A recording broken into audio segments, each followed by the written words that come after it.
하나님 말씀 함께 보겠습니다. 신약의 마태복음 28장 16절부터 20절까지 말씀 같이 봅니다. 마태복음 28장 16절부터 20절 말씀 우리 같이 한 목소리로 받들어 읽도록 하겠습니다. 11 제자가 갈릴리에 가서 예수께서 지시하신 산에 이르러 예수를 배웁고 경배하나 아직도 의심하는 사람들이 있더라. 예수께서 나와 말씀하여 이르시되 하늘과 땅의 모든 권세를 내게 주셨으니 그러므로 너희는 가서 모든 민족을 제자로 삼아 아버지와 아들과 성령의 이름으로 세례를 베풀고 내가 너희에게 분부한 모든 것을 가르쳐 지키게 하라. 볼지어다 내가 세상 끝날까지 너희와 항상 함께 있으리라 하시니라. 아멘. 우리 서로 인사 나누고 말씀 듣도록 하겠습니다. 오직 예수 줄여서 오예. 우리 서로 인사하시죠. 오예. 오예. 오예. 오직 예수님밖에 없습니다. 나를 구원하실 분은 오직 예수 그리스도 한 분밖에 없는 줄로 믿습니다. 할렐루야. 우리 표 같이 합니다. 시작. 나의 영혼아 잠잠히 하나님만 바라라. 무릇 나의 소망이 그로부터 나오는도다. 시편 62편 5절 말씀. 할렐루야. 오늘 본문의 말씀은 예수님께서 부활하신 다음에 이 제자들에게 나타나셔서 승천하시기 전에 마지막으로 하신 말씀을 기록하고 있는 부분입니다. 이것을 일컬어서 그 지상명령이라고 해요. 지상명령. 지상명령. 비춰주시겠어요? 지상명령. 지극히 높은 또는 위대한 지상명령에서 The Great Commission이라고 합니다. 그러므로 너희는 가서 모든 민족을 제자로 삼아 아버지와 아들과 성령의 이름으로 세례를 베풀고 내가 너희에게 분부한 모든 것을 가르쳐 지키게 하라라는 명령이에요. 명령. 그래서 지상명령 이렇게 그 이름을 붙였습니다. 이거를 한마디로 요약을 하면은 복음을 전하라라는 그런 말씀이에요. 복음을 가서 전하라라는 그런 명령인데 이 명령이 우리의 궁극적인 그런 사명이라고 할 수가 있습니다. 근데 보통 이제 명령이라고 하면은 좀 이 명령은 부담이 돼요. 그렇죠? 명령하면은 꼭 해야 되는 거니까. 그렇죠? 안 하면은 안 되는 것 때문에 부담이 없는데 부담이 있는데 어떤 경우는 부담이 없는 명령도 있습니다. 부담 없는 명령. 예를 들면 이제 보통 이제 명령하면은 군대에서 이제 주로 많이 쓰잖아요. 이렇게 하다라고 명령하다라면 꼭 해야 되니까 다 부담이 있는데 이것만큼은 정말 부담 없고 좋은 명령이 있어요. 제일 마지막 명령.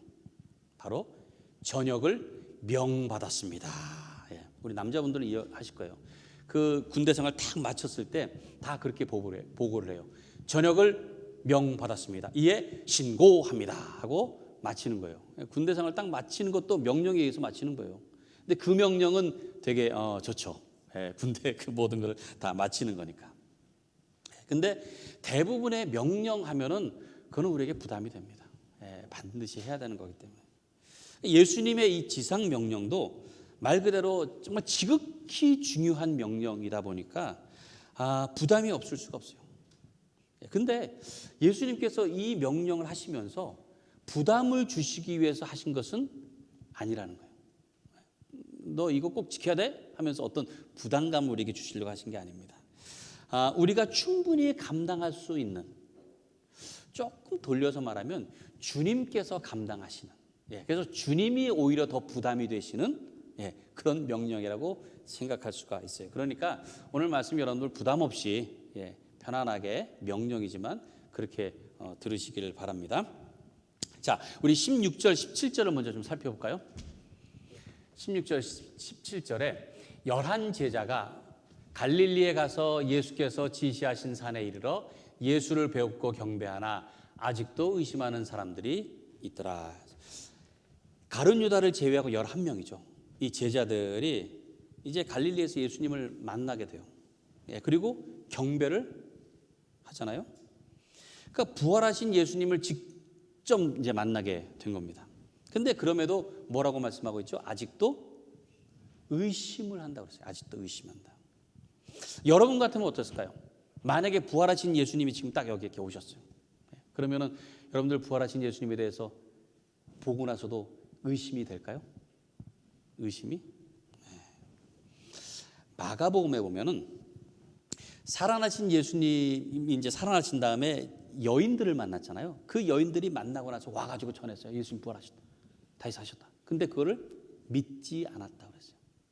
그리고 그 엠마오로 가는 두 제자들이 있었습니다. 돌아가는 그 제자들에게도 예수님 나타나셨어요. 만나셨어요. 그리고 나니까 이들이 다시 돌아와가지고 그 제자들한테 예수님 살아나셨다. 만났다 하고 얘기를 했어요. 근데도 그들이 믿지 않았다라고 그렇게 기록을 하고 있습니다. 그래서 그 마가복음에 보면은 예수님께서 그 제자들을 꾸짖으셨다라고 말씀하세요. 그 말씀 한번 볼까요?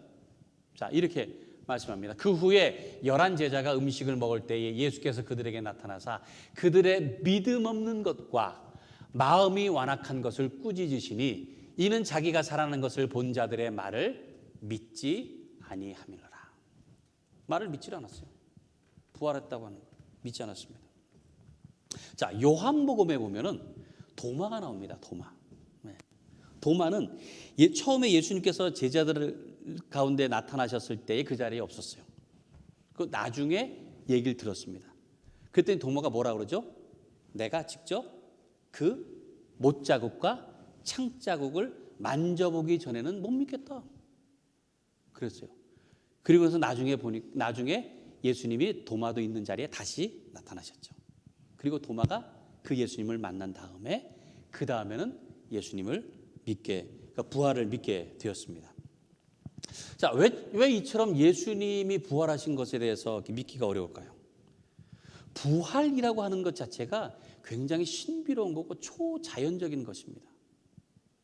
이게 우리가 쉽게 믿을 수 있는 게 여러분들 가운데서도 부활이라고 하는 게 이게 참 막연하기도 하고 사실 그렇게 쉽게 믿어지는 것이 아닐 수 있어요. 왜냐하면 이건 초현실적인 그런 현상이기 때문에 그래요. 실제적인 게 아니라서. 그런데 부활을 믿지 못하는 게 어떤 무슨 초현실적이고 뭐 이거는 초자연적이고 어떤 그런 현상 때문이라기보다도 우리의 믿음이 부족하고 깨닫지 못하기 때문에 믿지 못한다는 거예요. 영적인 것은 영으로 깨달을 수 있는 겁니다. 육신적인 어떤 지식, 경험 이런 것 가지고는 이 부활을 알 수가 없는 거예요. 깨달을 수도 없어요. 전혀. 그러니까 믿기가 어려운 겁니다. 이 믿음이라고 하는 것이 말처럼 그렇게 쉬운 게 아니에요. 요즘 이 비행기 사고가 요즘 좀 잦아요.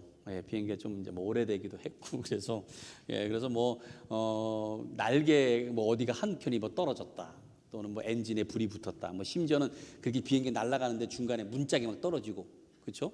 그리고 막 이렇게 착륙하다가 막 그냥 뭐 화재도 나고 뭐 그러잖아요. 자꾸 비행기 사고가 요즘 계속 뉴스가 계속 납니다. 이게 그 비행기 사고의 그런 기사를 접하면은 겁이 나요. 비행기 혹시 어떨까 싶은 그런 마음이 납니다. 근데 여러분들이 비행기를 탈 때에 믿음 가지고 탑니까? 그럼 지금도요 비행기가 수천 대 수만 대 지금 이렇게 공중에 떠 있어요. 다니고 있어요. 거기 있는 사람들 다 믿음 좋은 사람들일까요? 제가 볼 때는 비행기를 타는 거는 믿음 때문이 아니라 확률 때문에 그래요. 확률. 확률. 보니까요 비행기 사고가 그렇게 흔한 사고가 아니래요. 이 조사를 했는데 비행기 사고로 죽을 확률이 약 1100만 분의 1. 참고로 벼락 맞아 죽을 확률이 1300만 분의 1이래요. 비슷해요. 그러니까 벼락 맞아서 죽을 정도가 아니면은 뭐 비행기에서 이렇게 떨어져 죽을 일은 거의 없는 거죠. 그러니까 확률적으로 그렇게 흔한 사고가 아니다 보니까 우리가 타고 다니는 거예요. 타고 다니는 거예요. 그러니까 믿음이라고 하는 것은 일반적으로 우리가 무엇을 신뢰하고 무슨 신용을 갖고 하는 이런 것과는 다른 거예요. 영적인 부분이고요. 이 믿음은 깨달음이 있어야 된다는 거예요. 깨달음. 그리고 그것을 받아들임이 있어야 되는 겁니다. 예수님의 제자들이 부활에 대해서 몰랐을까요? 알고 있었어요. 그 당시에도 유대인들에게는 부활 사상이라는 게 있었습니다. 부활. 그래서 구약에서 말하는 그런 부활에 대한 것들을 그들이 배웠어요. 근데 그 당시에는 부활이라는 말보다는 불멸 이런 사상에 조금 더 가까웠습니다. 그래서 메시아가 오는 마지막 날이 되면은 죽었던 자들이 다시 살아나게. 그래서 영원 불멸.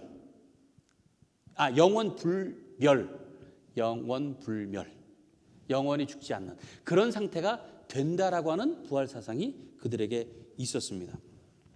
그러다 보니까 이 예수님의 부활은 조금 다른 거예요. 예수님의 부활은.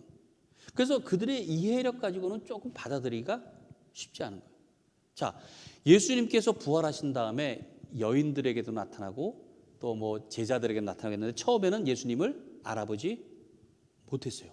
왜? 그 모습이 아니었기 때문에. 조금 다른 모습이었어요. 어떤 모습인지 모릅니다. 뭐 사진이 있어가지고 남겨진 게 아니니까. 그렇지만 3년 동안이나 같이 있었던 사람을 못 알아볼 정도의 새로운 몸이었다는 거예요. 새로운 몸. 그러니까 이거 제가 모르겠어요. 이게 어떤 새로운 몸이라고 하는 것은 정확하게 뭐 제가 설명드릴 수가 없습니다. 뭐 정확하게 규정된 게 없으니까.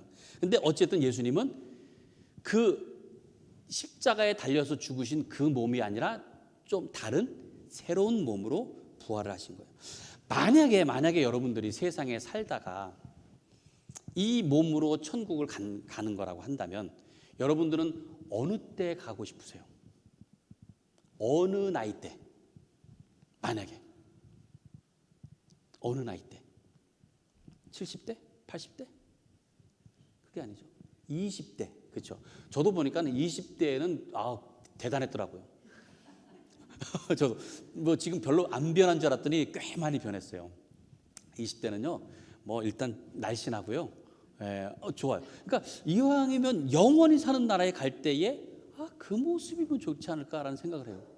여러분 만약에 지금 이 모습 갖고 간다면은 좋으시겠어요? 기분 나쁠 거예요. 천국 가서도 왜 나는 다른 사람들은 젊은 몸을 갖고 있는데 나는 왜 이렇게 늙어가지고 허리 아프고 그냥 몸 아프고 나는 왜 이 몸 갖고 살아야 되나 영원히? 그럴 수 있잖아요.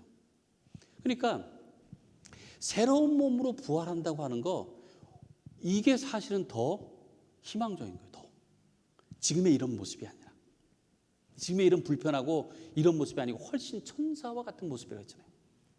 새로운 모습. 그러니까 예수님께서 부활해가지고 사는 하나님 나라에서 영원히 사는 그 부활한 몸은 새로운 것이다라는 것을 보여주시려고 한 거예요.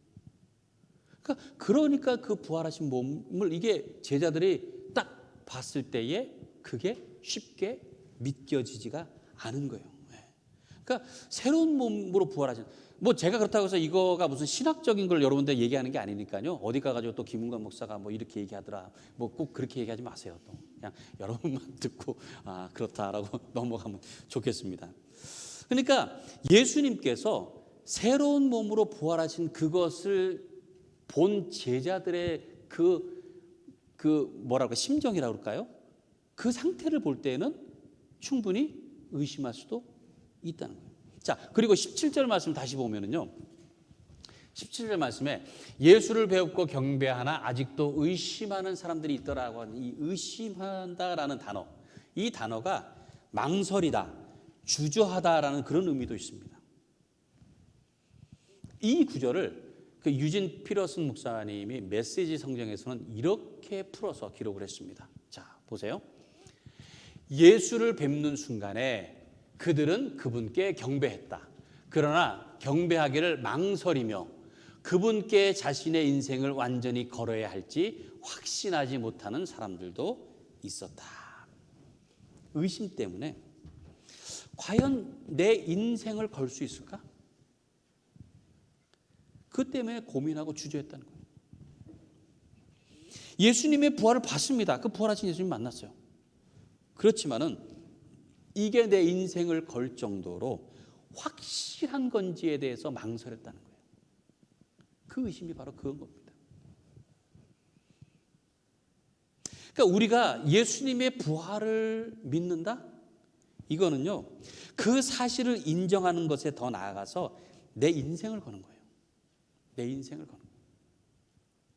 내 삶을 온전히 맡기는 것입니다. 그러니까 지금도 살아계시고 나를 인도하시고 계심을 믿는 거예요. 그게 부활하신 주님에 대한 믿음입니다. 여러분들 그런 확실한 부활 신앙을 갖고 살아가시길 간절히 바랍니다. 제자들이 그렇게 예수님의 부활에 대해서 의심을 하고 있었는데, 자, 예수님께서는 그들에게 이렇게 말씀하세요. 자, 이어서 오늘 말씀입니다. 18절부터 20절까지인데요. 우리 같이 한번 다시 한번 읽어볼까요? 시작. 예수께서 나와 말씀하여 이르시되 하늘과 땅의 모든 권세를 내게 주셨으니 그러므로 너희는 가서 모든 민족을 제자로 삼아 아버지와 아들과 성령의 이름으로 세례를 베풀고 내가 너희에게 분부한 모든 것을 가르쳐 지키게 하라. 볼지어다 내가 세상 끝날까지 너희와 항상 함께 있으리라 하시니라. 지상 명령이라는 것을 하시잖아요. 제가 예수님 같으면은 야, 너희 아직 멀었다. 다시 와봐. 내가 다시 확실히 가르쳐 줄게. 그리고 의심이 없게 확실하게 가르친 다음에 명령을 하셔야 될 것 같아요. 근데 그러지 않아요. 제가 지난주일에도 말씀드렸지만 부활의 핵심은 예수님께서 다시 그냥 살아난 것 그거 자체가 아닙니다. 그러신 다음에 하늘에 오르셔서 모든 권세를 가지고 다스리시고 계신다고 하는 거예요. 구세주가 되셨다고 하는 것이 부활의 핵심이에요. 그게 정말 중요한 겁니다. 하늘과 땅의 모든 권세를 가지셨다 그랬잖아요. 하늘과 땅의 모든 권세. 그래서 우리가 그를 영접하고 믿고 따르면 그 권세를 누릴 수 있게 된다는 거예요. 우리가 아직은 준비가 안 된 것 같지만 우리가 그 주님 그래도 믿고 그 주님을 바라보고 그 주님을 영접하고 따르면 그 예수님이 갖고 계신 권세가 우리에게 임하게 된다는 거예요. 우리가 그걸 가질 수 있다. 그리고 뭐라고 말씀하세요? 볼지어다 내가 세상 끝날까지 너희와 항상 함께 있으리라. 함께 있어. 이것이 부활 신앙의 참 중요한 요소입니다. 주님이 나와 함께하고 계시다. 아직 이 땅에서 육신을 입고 우리가 살고 있어요. 그렇지만 우리는 장차 부활의 몸으로 다시 살 것을 믿고 살 때에 지금도 그 부활하신 예수님께서 함께하고 계신다는 믿음으로 사는 겁니다. 지금도. 이 땅의 삶은요, 우리로 하여금 자꾸 흔들어요. 그래서 불안하게 만들고 염려하게 만들어요. 자꾸 그렇게 합니다. 그리고 두려운 마음을 갖게 합니다. 그래서 뭔가 미래에 대한 그런 두려움, 또 건강에 대한 두려움, 실패에 대한 두려움, 이별에 대한 두려움, 비행기 타는 것에 대한 두려움, 자꾸 그런 두려움들을 갖게 한다는 거예요. 두려움들. 왜 두려움이 생기느냐? 우리는 아무것도 알지 못하니까. 앞으로 어떤 일이 생길지 알 수가 없고 내가 어떻게 감당할 수 없다는 것을 자꾸 생각하니까 두려운 거예요. 그래서 불안한 감정이 생기는 겁니다. 그런데 이 두려움이라고 하는 게요, 선천적인 것보다는 후천적인 게 많다 그래요. 후천적인. 심리학자에 의하면요, 두려움은 학습되고 습관화된다 그래요. 학습되고 습관화된다. 그러니까 본능적으로 이렇게 막 두렵다라고 하는 것보다는 자꾸 두려운 마음을 가지려고 하기 때문에 두려운 거예요. 네? 내가 자꾸 이건 두렵다 하니까 두려워진다는 거예요. 또 이 정신의학자에 의하면요, 두려움이라고 하는 것이 마음에서 생기는 게 아니고 뇌에서 생긴답니다. 그러니까 뭐냐면 생각 때문에. 생각. 그러니까 두려운 느낌이 아니라 두려운 생각. 두렵다라는 생각 때문에 두려운 거예요. 그러니까 이 뇌가 참 많은 영향을 미치는 거예요, 우리한테. 뇌. 제가 지난주일 오후에 갑자기 이 비문증하고 광시증이 생겼어요. 이게 뭐냐면 눈앞에 먼지가 갑자기 이렇게 딱 이렇게 떠다니는 게 갑자기 생기는 거예요. 눈앞에 먼지가. 그래서 맨 처음에 이렇게 뭐가 낀 줄 알고 그랬더니 아니에요. 눈앞에 이렇게 먼지가. 그리고 빛이 이렇게 번쩍번쩍하는 그게 이제 비문증 광시증입니다. 그래가지고 제가 바로 그 다음 날 월요일 날 이제 안과에 연락을 했더니 바로 오래요. 네. 그래서 검사를 해봤더니 그 망막 천공, 그러니까 이 망막에 구멍이 이렇게 나가지고 그거가 생긴 겁니다. 네. 망막 천공. 그래서 바로 전문의 뭐 급하게 하더라고요. 이머전시라고 해서 바로 해가지고 레이저 수술을 받았습니다. 월요일 날. 예, 받았어요. 그런데 그렇게 했다고 해서 이 비문증이 없어지는 건 아니래요. 예, 이게 뭐냐면 망막에 이렇게 떨어진 부분들이 그 수정체, 이 눈 아래 수정체에서 이렇게 떠다니는데 그것이 이제 이렇게 비치기 때문에 그게 이렇게 다니는 거예요. 그걸 없앨 수는 없다 그래요. 그래서 지금도 제가 이렇게 보면은 이렇게 먼지가 있어요. 이렇게 떠다녀요. 이렇게 여기 한 놈, 네, 여기 한 놈, 여러분들 얘기하는 게 아니고 먼지가 있다고 여기 한 놈. 이렇게 있습니다. 지금도 이렇게 하면은 이렇게 참 불편해요. 예, 근데요, 신기한 게 뭔지 아세요? 이게 없어지지 않아도요, 한 몇 주, 몇 달 정도 지나면은 뇌가 그것을 인식하지 않기 시작한대요. 그러면은 없는 것처럼 된대요. 네, 뇌가 그걸 신경 안 쓰고 없다라고 하면은 눈에 그게 보이지 않는다는 거예요. 좀 신기하지 않아요? 네. 그래서 저는 지금 이게 회복 중이 아니라 저는 적응 중입니다. 적응 중. 그래서 언젠가는 이제 아마 이게 없어질 거예요. 안 없어지는 경우도 있지만은 대부분이 뇌가 그렇게 일을 한답니다. 그러니까 뇌가 얼마나 신기한 거예요, 뇌라는 게. 그러니까 뇌가 두렵다라고 하기 때문에 두려운 거예요. 자꾸 두려운 생각을 하니까. 그러니까 두려운 생각이 또 두려운 습관을 낳고 그래서 자꾸 두려운 삶을 살게 한다는 거예요. 우리의 뇌가. 그래서 어떻게 해야 되느냐? 뇌가 두려운 생각을 갖지 않게 해야 되는 거예요. 바로 뇌가 주님 생각만 하게 하면 되는 거예요. 그래서 주님 생각. 염려하지 말라. 두려워하지 말라. 그 주님의 말씀을 자꾸 기억하면서 주님 생각하면 되는 거예요. 주님 생각하면. 그러면은 그게 주님만 바라보게 한다는 거예요. 다른 것 바라보이지 않게. 주님만 바라보게. 이게 두려운 생각이 들면 모든 게 자꾸 두려워지잖아요. 근데 그것이 자꾸만 이렇게 이렇게 비문증처럼 싹 그리고 왔다 갔다 하지만은요, 그게 없어지는 건 아닌데 뇌가 주님 생각만 하면 그거는 자연스럽게 안 보이게 되는 거예요. 주님만 보입니다. 내가 어떤 상황에 있고 어떤 문제에 빠져 있어도요, 계속 주님만 생각하고 또 주님만 생각하고 또 주님만 생각하면 극복할 수 있는 믿음이 생기는 거예요. 바울이 얼마나 힘들었습니까? 그 모든 환경 가운데서 자기가 감당해야 될 사명들이 너무 힘들었어요. 근데 바울이 그런 괴롭고 힘든 상황에서 이길 수 있는 길을 우리에게 보여줍니다. 하나님께서 그 아들을 통해서 보여주신 그 사랑을 늘 생각한 거예요. 늘. 그 은혜. 그걸 생각합니다. 자, 바울의 한번 그 말씀을 볼까요? 고백을. 로마서 8장 31절부터 37절입니다. 조금 긴데요. 우리 같이 한번 읽어보도록 하겠습니다. 시작. 그런즉 이 일에 대하여 우리가 무슨 말하리요? 만일 하나님이 우리를 위하시면 누가 우리를 대적하리요? 자기 아들을 아끼지 아니하시고 우리 모든 사람을 위하여 내주시니가 어찌 그 아들과 함께 모든 것을 우리에게 주시지 아니하겠느냐? 누가 능히 하나님께서 택하신 자들을 고발하리요? 의롭다 하시는 하나님이시니 누가 정죄하리요? 죽으실 뿐 아니라 다시 살아나신 이는 그리스도 예수시니 그는 하나님 우편에 계신 자요 우리를 위하여 간구하시는 자시니라. 누가 우리를 그리스도의 사랑에서 끊으리요? 환난이나 곤고나 박해나 기근이나 적신이나 위험이나 칼이랴.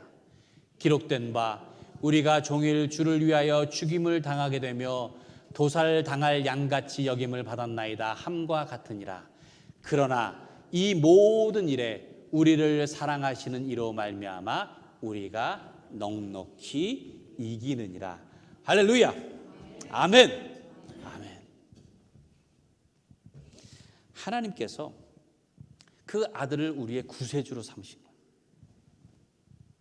그래서 어느 누구도 고발할 사람이 없고 어느 누구도 정죄할 사람이 없고 그 사랑에서 끊을 사람이 아무도 없다는 거예요. 제자들이 처음에는 예수님의 부활을 잘 알지 못했습니다. 좀 알기가 어려웠습니다. 그래서 의심할 수밖에 없었어요. 주저할 수밖에 없었어요. 근데 나중에 그들이 성령을 받고 나서 성령이 임하고 그래서 영적으로 예수님의 부활이 이거구나라는 것을 깨닫고 나서는 그 부활의 신앙을 가지고 살아갈 수 있었다는 거예요. 모진 고난과 박해가 있었습니다. 알다시피 다 거의 다 순교했잖아요. 근데 담대하게 그것을 마주하고 헤쳐나갈 수 있었던 것은 부활하신 예수님이 함께하고 계신다. 내가 세상 끝날까지 너희와 항상 함께 있으라고 하신 그 말씀, 그 약속 때문인 줄로 믿습니다. 그 때문에 그 일들을 감당할 수 있었던 거예요. 여러분들은 어떻습니까? 부활하신 예수님을 온전히 믿을 수 있어요? 온전히? 먼저 예수님께서 여러분들의 그런 연약한 믿음을 도와주셔서 확실하게 온전하게 깨닫게 되기를 간절히 바랍니다. 부활하신 주님께서 나와 지금 함께 하신다. 영원토록 함께 하신다. 그거를 믿으면요, 주님께서 말씀하신 그 지상 명령 그거 충분히 감당할 수 있습니다. 주님께서 함께 하신다는 것만 보여주면 돼요. 그게 복음입니다. 그게 복음이에요. 임마누엘, 하나님이 우리와 함께 하신다. 그것이 예수님의 이름이잖아요. 그것 때문에 우리에게 오신 겁니다. 그게 예수님이 오신 이유고 목적인 거예요. 그래서 내가 너와 함께 있다라고 하는 것을 너는 절대 잊지 말아라. 지금도 우리에게 말씀하세요. 부활신앙 다른 게 아닙니다. 주님께서 살아나셨을 뿐만이 아니라 하늘 보좌에서 모든 권세를 쥐고서는 다스리시며 나와 함께 하신다는 거예요. 나와 함께 있어서 나로 하여금 그 권세를 누릴 수 있도록 인도하고 계신다는 거예요. 이 믿음이 여러분들의 부활 신앙이 그 삶의 모든 것, 인생을 걸 만한 믿음이 되어서 그 믿음을 통해서 늘 넉넉하게 이기며 승리하시며 살아가는 여러분 모두가 되시기를 간절히 축원합니다. 우리 이 시간에 함께 우리 찬양하고 기도하도록 하겠습니다.